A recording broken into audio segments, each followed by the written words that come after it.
24 साल से वेतन पेंशन लंबे दाभोल एनटीपीसी से जुड़े 96 पूर्व सैनिकों का आक्रोश आंदोलन की चेतावनी। दाभोल एनटीपीसी से जुड़े 96 पूर्व सैनिकों ने शुक्रवार को प्रेस क्लब ऑफ इंडिया में आयोजित प्रेस कॉन्फ्रेंस के दौरान अपने लंबित वेतन और पेंशन के मुद्दे को लेकर सरकार और संबंधित संस्थानों के खिलाफ कड़ा रुख अपनाया। पूर्व सैनिकों ने कहा कि बीते 24 वर्षों से उन्हें उनका हक नहीं मिला है और यदि जल्द समाधान नहीं हुआ तो वे अनिश्चितकालीन आंदोलन शुरू करने को मजबूर होंगे। मुंबई से आए वरिष्ठ पूर्व सैनिकों ने मीडिया के सामने मामले से जुड़े सभी दस्तावेज प्रस्तुत किए। उन्होंने बताया कि वर्षों तक सेवा देने के बावजूद ना तो उन्हें पूरा वेतन मिला और न ही पेंशन का लाभ दिया गया। इसका सीधा असर उनके जीवन पर पड़ा है। कोई पूर्व सैनिक अब बुजुर्ग हो चुके हैं और इलाज, भोजन व आवास जैसी बुनियादी जरूरतों के लिए संघर्ष कर रहे हैं।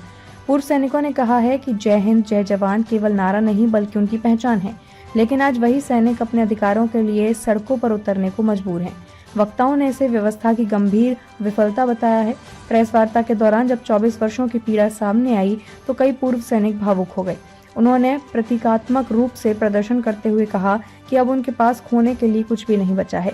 इस दौरान मौजूद पत्रकारों ने भी उनकी पीड़ा को महसूस किया और आश्वासन दिया कि इस मुद्दे को पूरी मजबूती से उठाया जाएगा। पूर्व सैनिक लक्ष्मण महाडिक ने कहा कि 24 साल किसी भी व्यक्ति के जीवन का बड़ा हिस्सा होते हैं और इतने लंबे समय तक न्याय न मिलना बेहद पीड़ादायक है। सूर्यकांत पवार ने स्पष्ट किया कि ये मामला भावनाओं का नहीं बल्कि ठोस दस्तावेजों और रिकॉर्ड पर आधारित है। वहीं आरजी पवार ने सवाल उठाया कि देश की सेवा करने वाले सैनिक आखिर इस हालत में कैसे पहुंच गए। वीएस सालुखे ने चेतावनी दी कि अब संघर्ष टालना संभव नहीं है और यदि न्याय नहीं मिला तो आंदोलन और तेज किया जाएगा। सुरेश चटपुटे ने मीडिया से अपील की कि इस मुद्दे को दबने न दिया जाए, जबकि चंद्रकांत शिंदे ने कहा कि ये लड़ाई अब केवल 96 पूर्व सैनिकों की नहीं बल्कि उनके 96 परिवारों के भविष्य से जुड़ी है।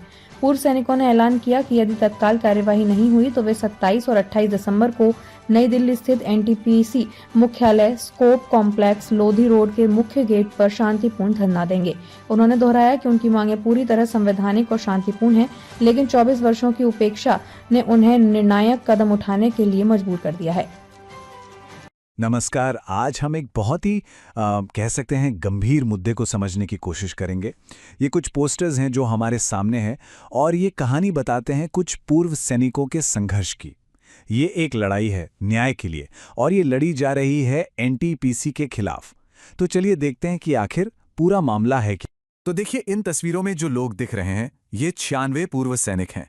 इनके चेहरों पर देश सेवा का वो गर्व साफ झलकता है। यही इनकी पहचान है और असल में यहीं से इनके संघर्ष की कहानी भी शुरू होती है।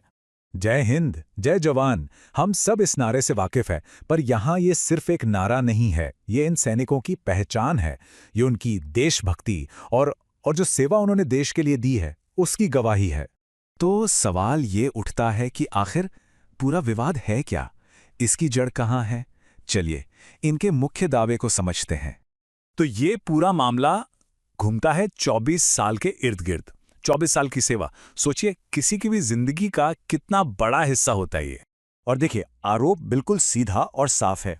इन पोस्टर्स के मुताबिक दाभोल यानी एनटीपीसी पर यह इल्जाम है कि इन 96 पूर्व सैनिकों ने जो 24 साल सेवा दी उसके लिए उन्हें ना तो कोई वेतन मिला और ना ही कोई पेंशन। इन पोस्टरों में जो भाषा इस्तेमाल की गई है वो बहुत ही सख्त है। उनका कहना है कि उन्हें भिखारी बना दिया गया, उनका वेतन लूट लिया गया। ये शब्द एक ऐसी हालत बयां करते हैं जहां इन सैनिकों को लग रहा है कि उनका हक उनसे छीना गया है। अब ये पोस्टर जो हैं एक बहुत ही कह सकते हैं कि एक दर्दनाक तस्वीर सामने रखते हैं।